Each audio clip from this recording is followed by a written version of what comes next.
నిన్నటి రోజున ఈ అహం సత్య బోధక అనేటువంటి గ్రంథంలో నిన్నటి రోజున ఉపాదాన కారణము, నిమిత్త కారణము ఎవరు అనే దాని మీద చివరి సత్సంగం ముగిసింది. ఉపాదాన కారణం భగవంతుడే. మనం చేసే పనులన్నీ కూడా మనం నిమిత్త మాత్రమే, నిమిత్త కారణం మనం, ఉపాదానం మాత్రం పరమాత్మ.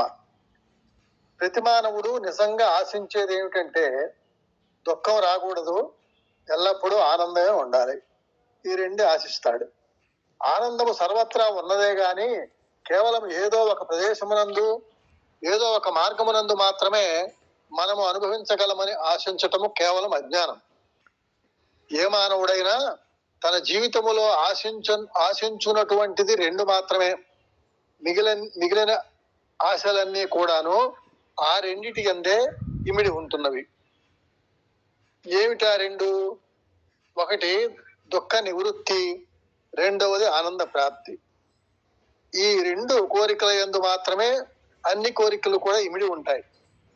మానవులలో దుఃఖ నివృత్తి కోరని వారు ఎవరైనా ఉంటారా? ఆనంద ప్రాప్తిని ఆశించిన వారు ఎవరైనా ఉంటున్నారా? ప్రపంచమునందు మానవత్వాన్ని ధరించిన ప్రతి వ్యక్తి కూడాను దుఃఖ నివృత్తిని, ఆనంద ప్రాప్తిని ఆశిస్తున్నారు. ఎవరు దుఃఖాన్ని మాత్రం కోరుకోరు, ఆశించరు. ఆశించేది ఆనంద ప్రాప్తి, వద్దనుకునేది దుఃఖము. దీనినే ఈ రెండు ముక్తి అని కూడా చెప్తారు. ఏతావాత ప్రతి మానవుడు కూడా ముక్తినే ఆశిస్తున్నాడు. ముక్తి అంటే ఏదో ప్రత్యేకమైన మార్గమని భావించి మాకు ముక్తి అవసరం లేదని అనేక మంది నాస్తికులు కూడాను వాదించడానికి పూనుకోవచ్చును. ముక్తి అనే పదమునకు సరి అయిన అర్థమును, సరి అయిన భావమును గుర్తించుకోలేని పరమ మూర్ఖుడే నాకు ముక్తి వద్దు అని చెప్పడం జరుగుతుంది. వాడికి ముక్తి అనే దానికి అర్థం తెలియదు, ఆ తెలియని దాన్ని నాకు అక్కర్లేదు అంటున్నాడు. ముక్తి అనగా పూర్ణ ఆనంద స్థాయి. అది దీనిని గురించి శాస్త్రమునందు అనేక విధములైన వాదోపవాదములు అనాది కాలం నుంచి జరుగుతూ వస్తున్నాయి. కర్మ సిద్ధాంతం ప్రధానమా, జ్ఞానము అవసరమా అనే వాదోపవాదములు నేటికి కూడాను పరిపూర్ణ స్థితిని అందుకోలేకపోతున్నాయి. కర్మ సిద్ధాంతము ముఖ్యమా లేదా జ్ఞానము పొందటం అవసరమా? ఈ రెండింటి గురించి కూడా వాదోపవాదాలు ఉన్నాయి. చిత్తస్య శుద్ధయే కర్మ అన్నారు. చిత్తస్య శుద్ధయే కర్మ. కర్మ ద్వారా చిత్తశుద్ధి మాత్రమే కలుగుతున్నది కానీ ఆనంద ప్రాప్తి మనకు కలిగించటం లేదు. ఎన్నో ఇక్కడ కర్మ అంటే మంచి కర్మలే అనే దానితో అర్థం చేసుకోవాలి. ఆధ్యాత్మిక రంగంలో ఉన్నటువంటి వాళ్ళు మంచి కర్మలే చేస్తారు. అయితే దాని వల్ల చిత్తశుద్ధి మాత్రమే కలుగుతోంది తప్ప ఆనంద ప్రాప్తి మాత్రం ఈ మంచి కర్మల వల్ల ఆనంద ప్రాప్తి మాత్రం లభించదు. ప్రాపంచిక విషయ వాసనలను సర్వంగా భావించుకోవటం దుఃఖమునకు హేతువు. అది దుఃఖానికి కారణం ఏమిటంటే మనకు తెలియకుండానే ప్రాపంచిక విషయాలను కోరుకోవటం వల్లనే దుఃఖం కలుగుతుంది. సర్వం ఆత్మమయం అనే మార్గమును అవలంబించడం చేత, సర్వం ఆత్మమయం అనే మార్గమును అవలంబించడం చేత నిరంతరము ఆనందమే మనకి ప్రాప్తిస్తుంది. ఆనందం రావాలంటే ఆత్మ సర్వము ఆత్మమయమే అనేటువంటి ఎరుకను కనుక కలిగి ఉన్నట్లయితే అప్పుడు ఆనందం లభిస్తుంది. కనుక ఆత్మ ప్రాప్తే ఆనందం. అనగా ఆధారమైన దీనిని అనుసరించడం చేత ఆధేయం యొక్క తత్వము మరుగుగా ఉండి ఆనందం అనేది మనకు లభ్యమవుతుంది.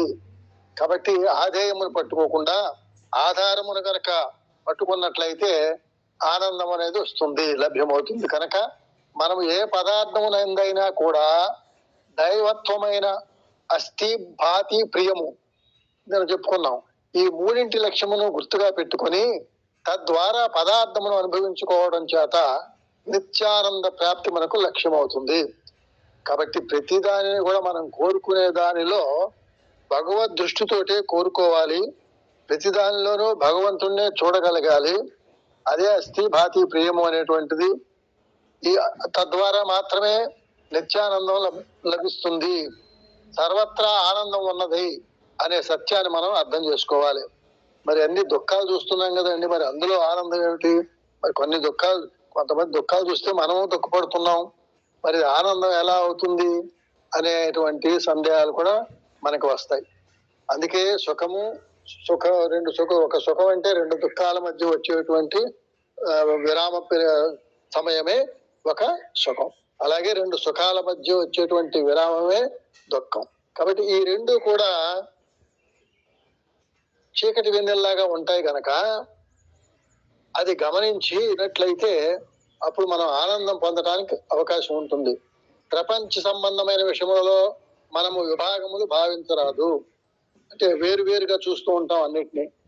మనుషుల తత్వాల్లో వేరు, మనుషుల స్థాయిల్లో వేరు, అన్నింట్లోనూ రెండుగా చూసుకుంటున్నాం. అలా భావించవద్దు, ఆ విభాగాలు భావించకూడదు. కర్మ విభాగము కేవలం చిత్తశుద్ధి వరకు మాత్రమే ప్రయాణము సలుపుతుంది. మనం చేసేటువంటి యజ్ఞయాగాదుల దగ్గర నుంచి, తీర్థయాత్రల దగ్గర నుంచి, జపతపాదుల దగ్గర నుంచి, అన్ని దేవాలయాల సందర్శనలు, దాన ధర్మాలు, ఇవన్నీ కూడా చిత్తశుద్ధి వరకు మాత్రమే ప్రయాణం సలుపుతుందిగా. ఆత్మజ్ఞానం ఏనాడు లభించునో ఆనాడే కర్మ కూడాను స్తంభించిపోతుంది. మనం యోగుల్ని గమనిస్తూ ఉంటాం. వాళ్ళు ఏ కార్యక్రమము చేయరు, ఏ దాన ధర్మాలు చేయరు, ఏమి మాట్లాడరు. వాళ్ళ హిమాలయ పర్వతాల్లో యోగుల్లాగా అలా ఉంటారు. వాళ్ళు ఏ కర్మను ఆచరించరు. కానీ వారు చేసేటువంటి ఆ తపస్సు అనేదే ఆత్మజ్ఞానంతో చేస్తున్నాడు కనుక దాని ఫలితము లోకం అంతటికీ కూడా శుభదాయకమై ఉంటుంది. ఆత్మజ్ఞానం ఏనాడు లభించునో ఆనాడే కర్మ కూడా స్తంభించిపోతుంది. ఆత్మజ్ఞానం పొందిన వాడు ఏ కర్మను కూడా చేయవలసినటువంటి అవసరం ఉండదు. ఒకవేళ ఎటువంటి కర్మలైనా వారు చేసినప్పటికీ కూడా అవి వారికి అంటి ముట్టనట్లే వాటిని చేస్తారు. ఈనాడు కేవలము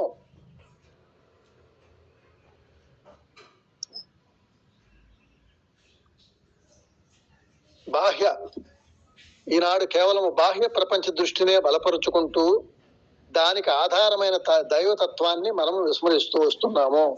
కాబట్టి మనం చేసేటువంటి చిన్న పొరపాటుని స్వామి మనకు చెప్తున్నారు. బాహ్య ప్రపంచములో దృష్టి అంటే వాటినే కోరుకుంటూ వాటితోనే ఆనందం ఉందని భ్రమిస్తూ ఆ వాటినే ఆధేయమైన వాటిని పట్టుకుని ఆధారమైన తత్వాన్ని విస్మరించడం వల్ల ఆనందానికి దూరం అవుతున్నాం. కదిలే పదార్థమునకు కదలని పదార్థము ఒకటి ఆధారమై ఉంటుంది.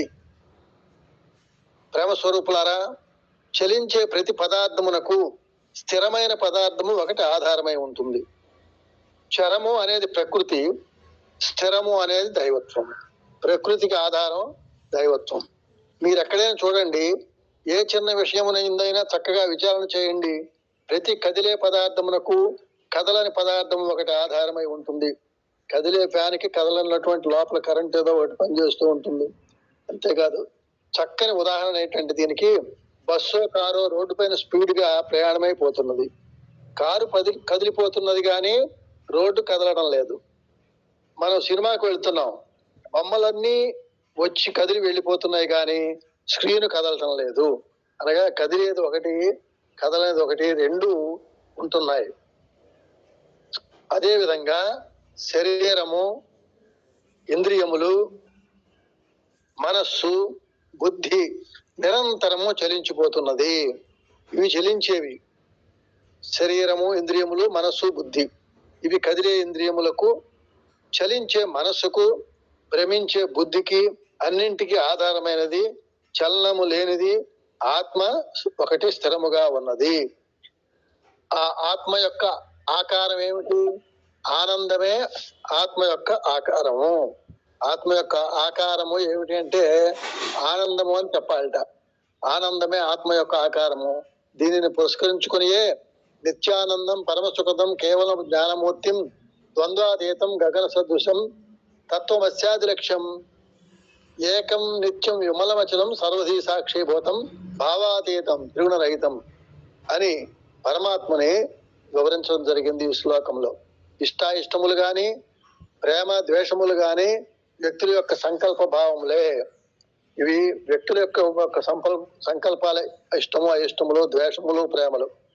జగత్తునందు ఒకే పదార్థమును కొంతమంది ఆశిస్తూ ఉంటారు, కొంతమంది ఆశించరు. ఈ ఇష్టాయిష్టములు పదార్థముల యొక్క దోషమా లేక వ్యక్తుల యొక్క దోషమా? ఒకరి తీపి పదార్థం ఇష్టంగా ఉంటుంది, ఒకరికేమో ఒక తీపి పదార్థం మీద అయిష్టం. అది ఆ తీపి పదార్థం యొక్క దోషమా అంటున్నారు. కేవలం పదార్థం యొక్క దోషము కాదు, వ్యక్తుల యొక్క భావ దోషములు, వ్యక్తుల యొక్క సంకల్ప భావములే. దీనికి ఆధారము చేసుకునియే యద్భావం తద్భవతి అన్నారు. తనలో ఉన్న భావములే, తనలో ఉన్న ఊహలే, తనలో ఉన్న తలంపులే, తాను ఆచరించే ప్రవర్తనలే తనకు మంచి చెడ్డలుగా రూపొందుతూ వస్తుంటాయి. నేను మంచియా చెడ్డయా అనే విషయము నాకు మాత్రమే తెలియను గాని ఇతరులు తెలుసుకోవడానికి వీలు కాదు. ఎందుకనంటే నాపై నీకు మంచి భావమే ఉంటే నేను మంచివాడు అనుకుంటున్నావు, నా పైన నీకు చెడ్డ భావం ఉంటే నేను చెడ్డవాడు అంటున్నావు. అదే వ్యక్తిని మరి మనం చెడ్డవాడని భావించిన వ్యక్తిని మరొకరు మంచిగా భావించవచ్చు, మనం మంచివాడు అనుకున్న వ్యక్తిని మరొకరు చెడ్డగా భావించుకోవచ్చు. కాబట్టి మన మీదే ఆధారపడి ఉంటుంది. కనుక ఆకారము ధరించడం చేత, అనేక విధములైన మార్గములు అవలంబించడం చేత కొన్ని రకాలైన ఇష్టాయిష్టములు అనేవి జగత్తునందు ఆవరిస్తున్నాయి. మంచి చెడ్డలన్నీ కూడా మానవుని యొక్క కల్పితములే, కానీ మాధవుని యొక్క చర్యలు మాత్రం కావు. అయితే వారి వారి అభీష్టమును అనుసరించే మార్గమును, దేశకాల పరిస్థితుల ప్రభావమును పురస్కరించుకొని ఆ వ్యక్తి ఆ విధముగా ప్రవర్తించడానికి అవకాశం ఏర్పడుతుంది. అనగా మన యొక్క